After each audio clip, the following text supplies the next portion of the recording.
নসত্ৰৰ কৃষ্ণগুৰু সেৱাশ্ৰমত ৩১ জানুৱাৰীৰ পৰা আৰম্ভ হোৱা একনাম অখণ্ড কীৰ্তনৰ আজি চতুৰ্থটো দিন ১২ দিনীয়াকৈ অনুষ্ঠিত হোৱা কৃষ্ণগুৰু একনাম অখণ্ড কীৰ্তনলৈ অগণন ভক্তৰ সমাগম ১২ ফেব্ৰুৱাৰীৰ পৰা ৬ বজাত সামৰণি পৰিব এই একনাম অখণ্ড কীৰ্তনৰ এই কীৰ্তনত অংশ লয় বিশ্বৰ ১০৭খন কৃষ্ণগুৰু শাখা সেৱাশ্ৰমে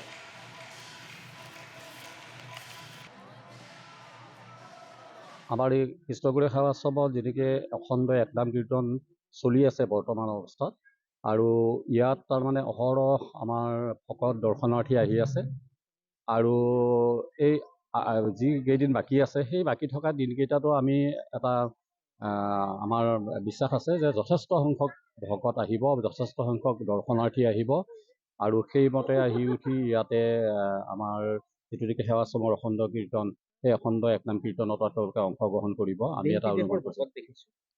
হয়, দেশ বিদেশৰ ভকত আহিছে। বাহিৰৰ এইবাৰ ভাৰতবৰ্ষৰ বাহিৰৰ ভকত এতিয়ালৈ আহি পোৱা নাই, কিন্তু অহাৰ সম্ভাৱনা আছে যিহেতু নেকি এতিয়াও সময় আছে। কিন্তু ইতিমধ্যে আমাৰ বিহাৰ আৰু এলাহাবাদৰ ভকত আহি গৈছে, গতিকে তেওঁলোক বৰ্তমানো আমাৰ লগত জড়িত হৈ আছে আৰু তেওঁলোকে এই অখণ্ড একনাম কীৰ্তন শেষ কৰি হয়তো ইয়াৰ পৰা যাব। আৰু তদুপৰি আমাৰ যিখিনি নেকি অসমৰ যিখিনি নেকি ভকত আছে সেই অসমৰ ভকত প্ৰায়খিনিয়ে আহিছে।